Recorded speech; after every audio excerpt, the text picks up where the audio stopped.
ॐ ईशवासमिदं सर्वं यत्किञ्च जगतं जगत् तेन त्यक्तेन भुञ्जीत्या मागरुधकस्य सिद्धनाम्।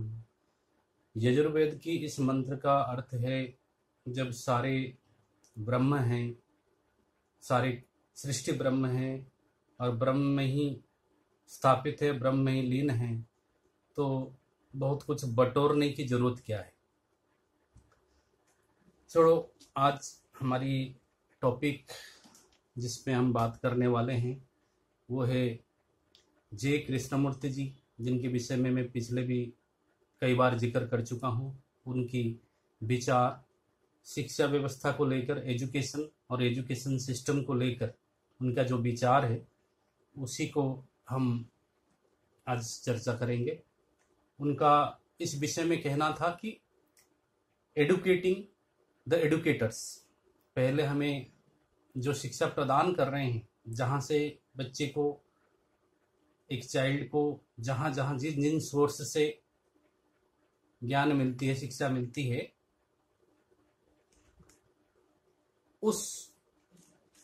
उन सारे सोर्स को हमें ध्यान देना पड़ेगा कि कैसे हम उन सारी चीज़ों को दुरुस्त कर सकें, ताकि एक वो सेट पैटर्न ना बने बच्चे की दिमाग में। और शिक्षा व्यवस्था की क्या खामियां रही हैं जे कृष्णमूर्ति के हिसाब से, तो उनकी कहना था कि, और इस विषय में बात करने के बाद हम थोड़ा सा शिक्षा को लेकर ओशो का दिया हुआ जो विचार है और जगी वासुदेव जी का जो भी प्रेजेंट में है उनका जो विचार है, और भी एक दो विचार जो है वो हम इसमें हो सकता है, नहीं तो अगली वीडियो में हम इसके विषय में बात करेंगे कि कहीं। अच्छा, जब सभी विषय को सुनते हैं, एक तो समय लेके सुने, जल्दीबाजी में ना सुने, जब समय हो तभी सुने। और सुनते समय हम कभी हमारी दिमाग में एक अनायास क्या आ जाती है कि जो हम सुन रहे हैं उनमें क्या क्या बातें जो हम पहले से सोच रखे हैं, या हमारी विचार किन किन से मैच करता है, किन किन से मैच नहीं कर रहा, मतलब कि परखने की एक स्केल, मेजरिंग स्केल आ जाती है दिमाग में। तो इसलिए हम सुन नहीं पाते, हम बस उस न्यू बात जो आ रही है, जो बताई जा रही है, उसके साथ हम टसलिंग करते रहते हैं, मैचिंग करते रहते हैं कि हमने ये सोच रखा था 10 पॉइंट और वो मैच कर गया तो ठीक है, और 3 पॉइंट नहीं। बिल्कुल अपने दिमाग की फ्रंटियर को खोले बगैर बस इसको शांति से सुना जाए, मेरी ये अभिप्राय है। क्योंकि मेरा इसमें कोई ज्ञान नहीं है, मैं जो सारे स्टडी कर रहा हूँ, रिसर्च कर रहा हूँ, इसकी कंपाइलेशन है, जिसको मैं एक मिरर की तरह इस्तेमाल करता हूँ, जिसमें मैं अपने आप को देख सकूँ। आप भी इसी को, इन सारी बातों को एक मिरर की तरह इस्तेमाल कर सकते हैं, जिसमें आप देख सकते हैं कि क्या चीज़ें, जिस मिरर की अपना कुछ नहीं है, वो आपका जो है वही विचार को दिखाना चाहता है। तो ये विद्या और शिक्षा के विषय में जब मान लो हम संस्कृत में डिक्शनरी की मीनिंग्स ढूंढे, तो विद्या का मतलब है, विद्या और शिक्षा में काफी अंतर है। कहते तो हम विद्यालय है, महाविद्यालय है, और कॉलेज को और यूनिवर्सिटीज को हम कहते हैं विश्वविद्यालय, ये हम भारत में कहते हैं। बट वेस्टर्न के हिसाब से वो सारे एजुकेशन सेंटर है। बट हमारी जो पहले की परंपरा, हम जो कहते हैं विद्यालय, क्या वो सच में विद्यालय है? विद्या और शिक्षा में अंतर क्या है? डिक्शनरी मीनिंग मान लो समझे, विद्या का मतलब है नॉलेज। उपनिषद के हिसाब से विद्या का मतलब है आत्मज्ञान को प्राप्ति करना। आत्मज्ञान मतलब जो इटरनल, जो चेंज हो रहा है, अर्निंग करना, घर बना, ये सब तो चेंजेबल है, बट जो एटर्नलिटी है वो आत्मज्ञान को प्राप्ति करना विद्या है। आनंद को प्राप्ति करना, आनंद सुख नहीं है, सुख का तो अपोजिट है दुख। आनंद, एटर्नलिटी, पीस को जानने का जो भी साधन है वो विद्या है। ट्रुथ, जो सच्चाई है, जो ट्रुथ है, जो कभी नहीं बदलता, वो सत्य को जानने का जो भी उपचार है, जो भी विधि है, वो सारे विद्या में आती है। संस्कृत में प्राइमरी मीनिंग है विद्या का मतलब साइंस, मतलब विज्ञान, लर्निंग, कोई नई चीज का सीखना, पुरानी चीज का रिपीटेशन नहीं, philosophy, knowledge, scholarship, differentiation between true and false. सत्य क्या है, मिथ्या क्या है। सत्य माने जो बदलता नहीं, मिथ्या क्या है, जो अभी है आगे नहीं रहेगा। इसलिए शंकराचार्य बोले थे ब्रह्म सत्य जगत मिथ्या। जगत मिथ्या मतलब जगत है नहीं, ऐसा नहीं। जगत मिथ्या मतलब अभी है आगे नहीं रहेगा। तो मिथ्या मतलब विच इज चेंजेबल। तो विद्या का मतलब है हमें हमारी जीवन में ये पता लग सके कि कौन एटर्नल है, कौन एटर्नल नहीं है, कौन बदलने वाला है, कौन बदलने वाला नहीं है। विद धातु से विद्या शब्द उत्पन्न हुआ है, जिसका मतलब to reason upon, to knower, to know the knower, जानने वाला को जानना, फाइंडिंग और अंडरस्टैंडिंग, ये विद्या का मतलब है। और डिक्शनरी मतलब मान लो हम शिक्षा का लिखें, शिक्षा का मतलब किस चीज का अभ्यास करना, अपने आप को किसी बात में पारंगत कर देना, किसी लैंग्वेज को सीखना। शिक्षा का उपनिषद की वेदांग में आया है, व्याकरण वगैरह की बारी में। संस्कृत व्याकरण में पारंगत हो जाना, शब्द को, काफी सारे वोकाबुलरी को इकट्ठा कर लेना, गाड़ी चलाना सीखना, बंदूक चलाना सीखना, किसी चीज का सीखना जिसमें आपकी वो इंटरनलिटी हो ना हो, उससे कोई मतलब नहीं है। किसी चीज में पारंगत हासिल करना वो शिक्षा है। तो विद्यालय जो हम कह रहे हैं, क्या हम उसमें आत्मज्ञान के लिए जाते हैं? तो क्यों विद्यालय कहते हैं? उनको तो शिक्षालय कहना चाहिए, क्योंकि वहां तो हम खाली रोजी रोटी कमाने के लिए विधि सीखने जाते हैं कि कैसे हम दूसरे से कंपटीशन से, होड़ से आगे निकल जाएं, और अंत है कि कैसे अच्छे सी जगह पर हमें हमारी रोजी रोटी कमाई का साधन बन सके, अर्निंग कैसे कर सके। तो वो तो अर्निंग करना, इस सारी फिजिकल बॉडी ही जब चेंजेबल है तो अर्निंग करना, इसके साथ साथ जुड़ा हुआ सारा सामान ही चेंजेबल है। तो इसका मतलब हम उसको शिक्षालय कहना चाहिए। और जो विद्यालय कहते हैं, महाविद्यालय कहते हैं, विश्वविद्यालय कहते हैं, वो एक मिसप्लेस्ड, हम वहां पर वो चीज कर नहीं रहे हैं जैसे हम बोल रहे हैं। तो शिक्षा का संस्कृत मतलब है instruction, skill of doing anything, like phonetics, language, grammar etcetera.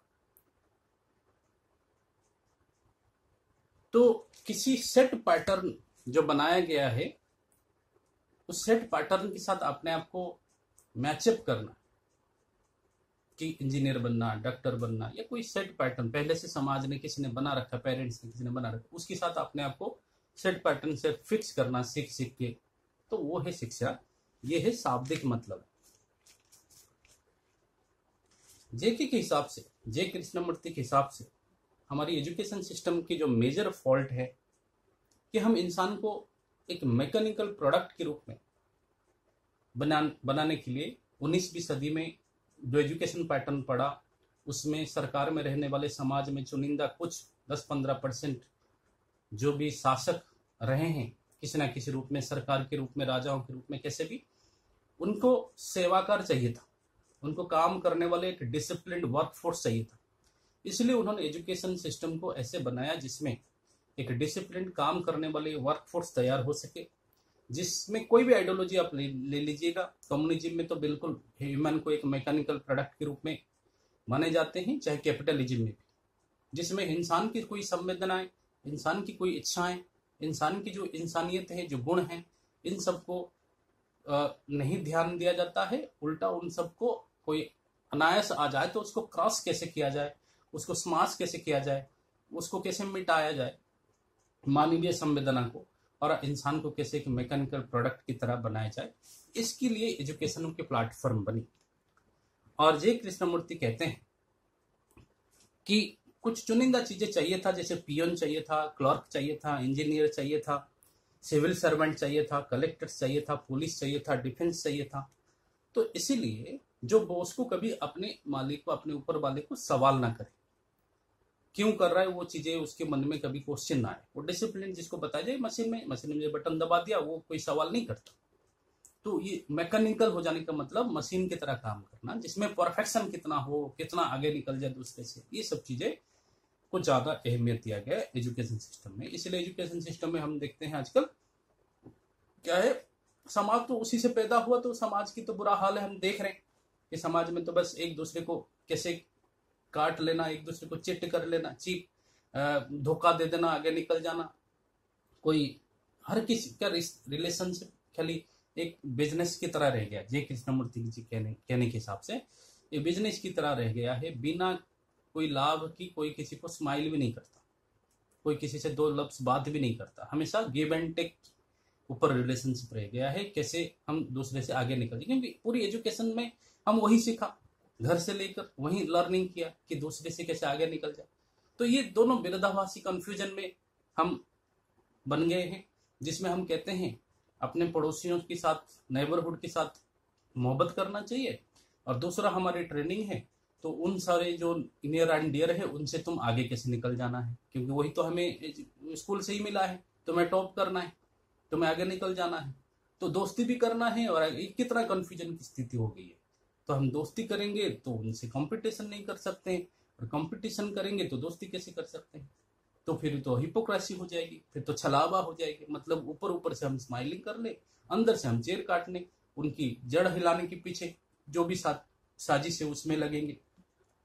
तो स्टार्टिंग फ्रॉम अर्लीहुड ये जो एम्बिशन है, कंपटीशन है, कंपैरिजन है, ये मेन आधार पड़ गया एजुकेशन में। इसमें इंसान को अपने आप को, जीवन को समझने का, अपने अंदर आने वाली जो सारी चीजें होता है कि गुस्सा आ जाना या लालच हो जाना, ये सारी चीजें जो है वो समझने के लिए उसको वक्त नहीं मिला। क्योंकि जब यही होड़ में लगा रहा है कि कैसे आगे निकलना है दूसरे से, कंपटीशन से कैसे मैकेनिकल हो जाना है, तो मानवीय चीजों को तो कोई बल नहीं मिला। उल्टा मानवीय चीज जो है क्रश हो गया, स्मैश हो गया। ऊपर से ये जो कंपटीशन, ये जो मैकेनिकल प्रोसेसेस में हम गए, जिसमें placement he and product, institution का एंड प्रोडक्ट क्या है, कहाँ प्लेसमेंट हुआ। प्लेसमेंट का मतलब प्रोडक्ट तैयार हो गया, अब वो प्रोडक्ट कहाँ लगेगा। तो एक तो इनपुट हो गई, ऊपर से आउटपुट हो गया, प्लेसमेंट कहाँ हो रहा है, मतलब मैकेनिकल। इसीलिए तो हमारे यहाँ जानते हैं HRD मिनिस्ट्री के अंदर ही एजुकेशन सिस्टम आ रहा है। HRD का मतलब है मानव संसाधन, मतलब ह्यूमन ही भी एक रिसोर्सेस है। मानव संसाधन मतलब ह्यूमन खुद एक संसाधन है। मतलब हम ह्यूमन को एक संसाधन के नजरिया में देखते हैं कि उससे क्या प्रोडक्शन ले सकते हैं। जैसे जल संसाधन है, जैसे बाकी संसाधन है, जंगल, मिट्टी, जमीन, ये सब, पहाड़ी या माइनिंग, ये सारे नेचुरल रिसोर्सेस हैं। तो ह्यूमन रिसोर्सेस तो HRD मंत्रालय के अंडर में हम शिक्षा विभाग आता है। तो हम ह्यूमन को ह्यूमन बनाने के लिए एजुकेशन नहीं दे रहे, हम ह्यूमन को एक प्रोडक्ट बनाने के लिए एक सेट पैटर्न के हिसाब से। जबकि हम कहते हैं हर इंसान यूनिक है, हर इंसान यूनिक ढंग से पैदा हुआ है, सबके अंदर यूनिक हुनर है। लेकिन हम यूनिक हुनर तो छोड़ो, वो 10, 20, 50 जो हमने सेट पैटर्न बना रखे हैं कि भाई उसको डॉक्टर बनना है, उसको नर्सिंग में जाना है, उसको इंजीनियरिंग में जाना है, जो भी हम सेट पैटर्न समाज में बना रखा है, क्योंकि वही, या सिविल सर्वेंट बनना है या डिफेंस में जाना है, हम उसको अंत में, वो चाहे यूनिक कितना भी, अरबों खरबों तरह की इंसान पैदा हुए, सबकी अपनी यूनिकनेस है, लेकिन हमको सबको लेकर वही मिला देनी है कि वही 20-30 चीजें फिर में हमें बनानी है। तो इसीलिए हमारी समाज इस तरह की क्रूर बन गया है, क्रूएल बन गया है, जिसमें मानवीय संवेदनाएं नहीं है, इंसान के प्रति तो नहीं है। तो जे कृष्णमूर्ति कहते हैं जब इंसान पढ़ाई खत्म करके वर्कफोर्स में आता है, अपनी कंपनी में ज्वाइन करता है, तो कंपनी में भी वो वही चीजें सब अप्लाई करता है, वही सातिरपना अप्लाई करता है, कैसे अपने ग्रुप में से आगे निकल जाएगा, दूसरे को नीचा दिखा देगा, एक टीम की तरह नहीं वो आगे बढ़ पाता है। वो परेशानियां उसको वहां भी कॉर्पोरेट क्षेत्र में भी आता है और बाकी जगह पर भी आता है। वो सभी को समझ नहीं पाता वो खुद कैसे आगे निकल जाए, चाहे उसके लिए कोई भी एथिकल अनएथिकल वे आउट वो रास्ता ढूंढे, लेकिन दूसरे से आगे निकल जाए, यही चीजें वो।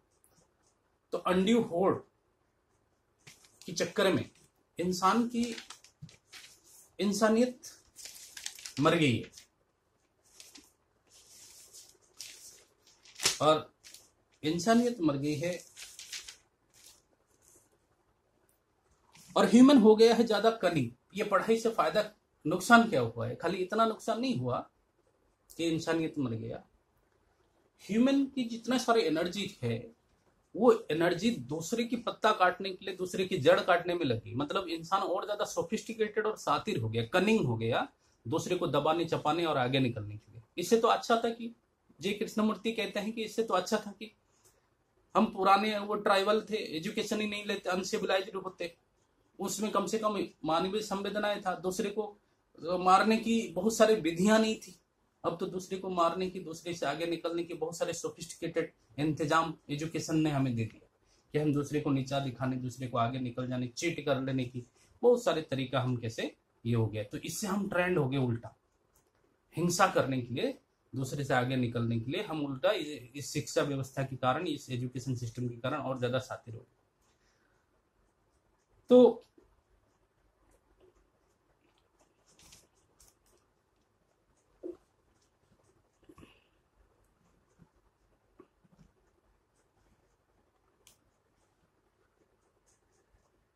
खाली इंसान ने इंसान को नहीं एक्सप्लॉइट किया है।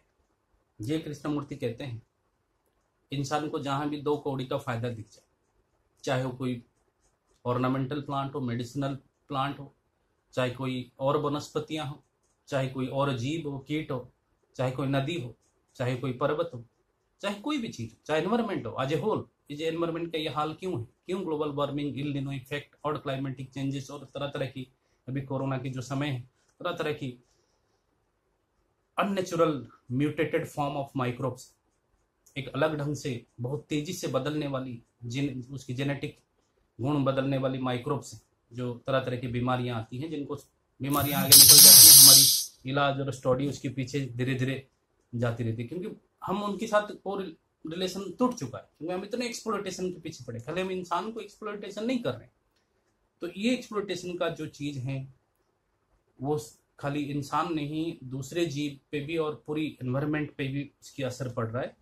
तो कृष्णमूर्ति के हिसाब से टीचर कौन है? टीचर खाली जो स्कूल में पढ़ाता है वो नहीं, घर में ही पेरेंट्स ही से भी सीखते हैं।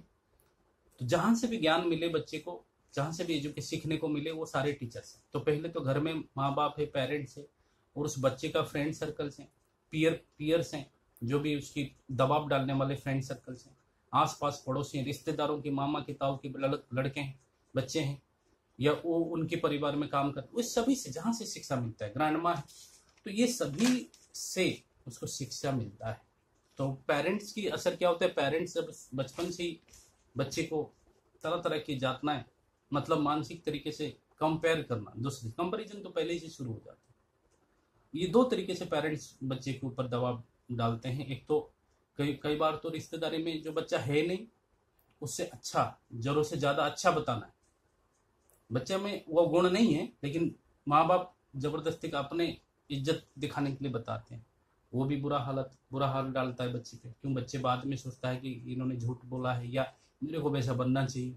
तो ये 2 तरह के दबाव। दूसरा, हमेशा बच्चे की बात नेगेटिविटी करना, दूसरे बच्चे का कंपैरिजन करके, तो फेमस है, जानते हैं, दूसरे के बच्चे ऐसा है तो ऐसा नहीं करता। तो ये कंपैरिजन, कंपटीशन, अच्छा हो बुरा हो, ज्यादा अच्छा बना के दिखाना और ज्यादा ये करके।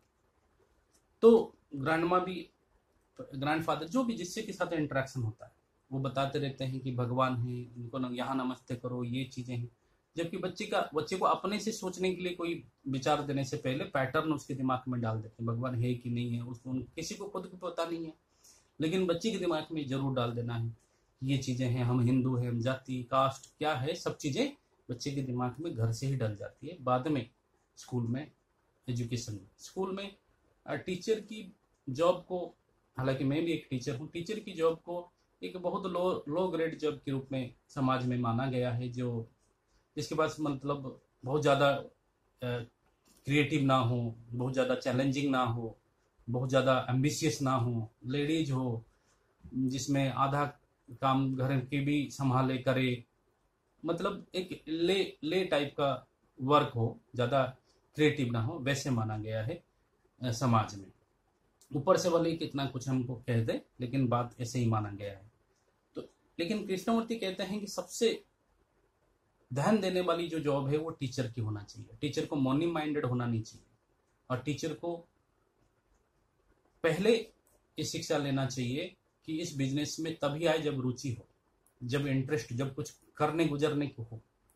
क्योंकि पेरेंट्स जो चीजें बताना चाहते हैं बच्चे को, वो चीजें पहले वो खुद होना चाहिए। जय कृष्णमूर्ति कहते हैं कि मान लो खुद पेरेंट्स स्मोकिंग करते हैं, ड्रिंकिंग करते हैं और बच्चे को बहुत अच्छा ज्ञान दे दें कि तुम्हें नहीं करना चाहिए, तो ये नहीं हो सकता। क्यों? बच्चा वो सब नहीं सुनता जो आप बताते हैं। आप कितना भी बढ़िया बढ़िया बातें सुनते हैं, आपकी बोली वो सुनता ही नहीं। आप जो करते हैं उसको वो अनुकरण करता है। तो आप जो करेंगे, आपको जो बच्चे से करवाना है, आप वो सारे हिपोक्रेटिक लाइफ जीकर, सारे अवगुणों से भरे होकर बच्चों को धर्मात्मा पुण्यात्मा बनाना चाहते हैं, ये एकदम गलत फहमी है। इस विषय में हम सबकॉन्शियस माइंड के बारे में भी बोला था। सबकॉन्शियस माइंड भी वैसा ही होता है, जो आप सोचेंगे वो चीज आपकी सबकॉन्शियस माइंड उभार के ले आता है। इसी विषय में अभी वेस्टर्न वर्ल्ड में बहुत सारे होता है ना, जो लॉ ऑफ अट्रैक्शन वगैरह टाइप का। तो सबकॉन्शियस माइंड मतलब जो कॉन्शियस माइंड हमारी विचारों में आती है, हम समझ पाते हैं, वो तो 5-10% है। बाकी जो सबकॉन्शियस माइंड जो हमारी मन की ही बात है लेकिन हम नहीं जान पाते, तो वो नहीं को नहीं समझता। नहीं को नहीं समझता मतलब जब आप बोलेंगे कि मैं ये नहीं करूंगा, तो वो नहीं शब्द को माइनस कर देता है, वो करूंगा शब्द को पकड़ लेता है। तो जब मन में आप सोचेंगे कि मेरे को चोरी नहीं करना है, तो नहीं हट जाएगी। चोरी करना है, चोरी चोरी चोरी उसके मन में आ जाएगा, तो वो आपको चोरी के प्रति प्रेरित कर लेगा और नहीं शब्द नहीं सुनता। ऐसे ही बच्चा जो है वो आप कितना भी मीठी बातें कुछ भी बोले, वो नहीं सुनता, नहीं समझता। वो आप जो करते हैं उसी को अनुकरण करता है। तो इसलिए पेरेंट्स को पहले तो जो चीज करवाना है वो चीज खुद अपने आप में डालना पड़ेगा। और टीचर को ये नहीं करना चाहिए, अथॉरिटेटिव नहीं होना चाहिए कि टीचर के मन में भी सारे वो सेट पैटर्न है, पूर्वाभास है, ख्यालात हैं, उनसे उभर के आना पड़ेगा। और वो बच्चे से वो बड़ा है और वो बच्चा छोटा है, अथॉरिटेटिव है। ये मेरे को पहले समझने में दिक्कत थी कि हमें ये सुनता था कि एक वर्ड है अंडरस्टैंड। अंडरस्टैंड मतलब अंडर नीचे स्टैंड करेंगे तभी समझ आएगी। लेकिन जय कृष्णमूर्ति कहते नहीं, आप यहाँ साथ साथ चलोगे तभी आप कुछ समझा पाओगे। क्योंकि कम्युनिकेशन तभी हो सकते जब दोनों की मनोदशा, दोनों की मेंटल स्टेटस एक जैसे हो। तो टीचर तो काफी बुजुर्ग हो चुका है, उम्र में बड़ा हो चुका है, और बच्चा है, तो दोनों इकट्ठा मेंटल स्टेटस में कैसे आएंगे? तो टीचर को नीचे आना पड़ेगा और बच्चे के साथ मेंटल स्टेटस में एक होना पड़ेगा। स्कूल में भी मार्किंग सिस्टम, कंपटीशन, आगे निकलना, ये सारी चीजों को जय कृष्णमूर्ति कहते हैं। ये बच्चे के मन में वो इंसानियतों को मारने की ये सारे तरीका है। बच्चे को जो करना है, स्टूडेंट को जो करना है, चाइल्ड को जो करना है, वो खुद अपने मन से देखे। पेरेंट्स का क्या होता है, कुछ भी दिख जाए, आजकल रियलिटी शो की जमाना है, कुछ भी दिख जाए कि बच्चा किसी संगीत को गुनगुना लिया, और मेरे बच्चे तो बहुत बड़ा संगीतकार बनेगा, तो उसके पीछे पड़ जाते हैं। अरे वैसा नहीं आप स्टडी करना है। हाँ ठीक है, मदद करना है। जब आपको कुछ किए वगैरह भी, जब फूल खिलता है तो सुगंध तो बिखरता है ना, आपको दबाने पर नहीं दबती। तो जब फूल खिले, अब क्या ना, बचपन में रियलिटी शो को चक्कर में कई सारे बचपन में ही वो कंपटीशन दिला देते हैं, जो कंपटीशन लोग एजुकेशन खत्म करके वर्क प्लेस में आके करना चाहिए था। मतलब इंसानियत को, बचपना को शुरू से मार के उसको वही कंपटीशन में डाल देते हैं। बचपन में ही बच्चे को इस फील्ड में ले जाने की कोई जरूरत नहीं है, उसके पूरी जीवन खत्म करना होता है। माँ बाप जो अपने जीवन में नहीं कर सके वही बच्चे से करवाना चाहते हैं। हाँ ठीक है, पॉजिटिविटी, कोई चीज सीखना, कोई संगीत कोई बजा रहा है, कुछ कर रहा है, कोई आर्ट, कोई हुनर है बच्चे में, वो अपने आप आएगा। जब आएगा आप उसको मदद कर सकते हो। आप खुद से एक लफ्ज सुन लिया, आप खुद को पता नहीं आप क्या आपकी जीवन में आपने कैसे बिताया है, आप खुद आपके दिमाग में क्या प्री कंडीशनिंग है, क्या पैटर्न है पता नहीं, क्या अहंकार है पता नहीं, आप वो सब चीजें बच्चे से करवाना चाहते हो। तो वो बच्चे की बचपना, उसकी इंसान होने पे आप जुल्म कर रहे हैं। तो इसीलिए जय कृष्णमूर्ति कहते हैं कि टीचर को बच्चे के साथ साथ मिलकर बढ़ना पड़ेगा।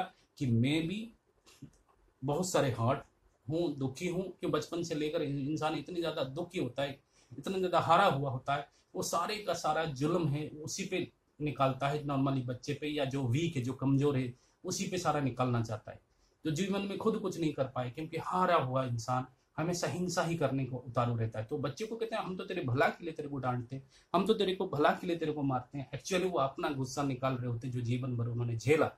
तो इसलिए टीचर को ये समझना चाहिए कि भाई मैं भी सेट पैटर्न मेरे को हटाना है, मेरे को अपना चीज ये करना है, और आप भी, और हम साथ साथ अभी चलेंगे। साथ साथ सीखेंगे।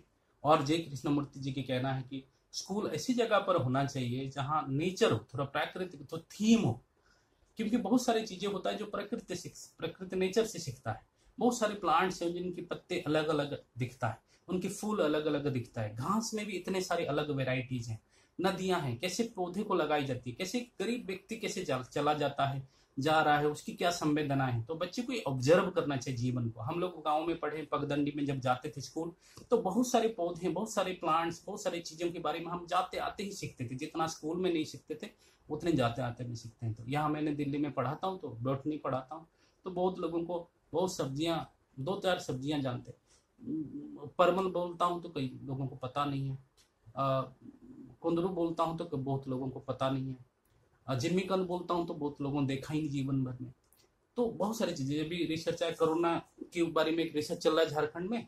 वहाँ गाँव में करीब 20-25 तरह की साग, वो जो हम लोग नहीं इतना इस्तेमाल करते हैं, मैं तो गाँव का, मुझे पता है 20-25 तरह के साग वो इस्तेमाल करते हैं, जिससे उनकी बॉडी में आयुर्वेदिक इतना इम्यूनिटी आया हुआ है, जिससे उनकी डेथ रेट बिल्कुल निल है। तो उस पर रिसर्च कर रहा है आयुष मंत्रालय में। तो मेरे कहने का मतलब है कि जय कृष्णमूर्ति की जो भी विचार है कि जो स्कूल हो वह इस तरह की एरिया में हो। अभी हम क्या करते हैं, बहुत सारे फी भर के प्राइवेट स्कूल में तो सिखा रहे हैं ग्लास में पानी कैसे डालना, नीचे ना गिरना। अरे 5 साल के बच्चा तो खेत में अपने माँ बाप के लिए खाना लेके जाता था गाँव में। अब 21 साल की, 20 साल की, 25 साल की बच्चा कॉलेज से लौटने के बाद खुद अपने हाथ से खाएगा नहीं खाएगा करके माँ बाप परेशान रहते हैं। तो ये एजुकेशन से हमें मिला क्या? तो जय कृष्णमूर्ति जी का जो मोटी मोटी बातें ये हैं कि इन पेरेंट्स को खुद ही अच्छा सही बनना पड़ेगा जो वो अपने बच्चे से करवाना चाहते हैं। और एक बात थी जो मेरे विचार कृष्णमूर्ति की कहना है इस विषय में कि अंड्यू तारीफ भी नहीं करना है और नीचा भी नहीं दिखाना है, तारीफ भी नहीं करना है, क्योंकि वो सारे आ जाएंगी वो रिवॉर्ड एंड पनिशमेंट की दायरे पे, जो भी अच्छे नहीं रहेगी बच्चों की ग्रोथ के लिए। तो ये सारे जय कृष्णमूर्ति जी की मोटी मोटी विचार थी एजुकेशन की सिस्टम के विषय में। आगे हम इसके नेक्स्ट पार्ट में भी इस विषय में थोड़ा और विचार करेंगे और बाकियों की जो भी विचार रहे उस विषय में हम बात करेंगे। ओम शांति शांति शांति।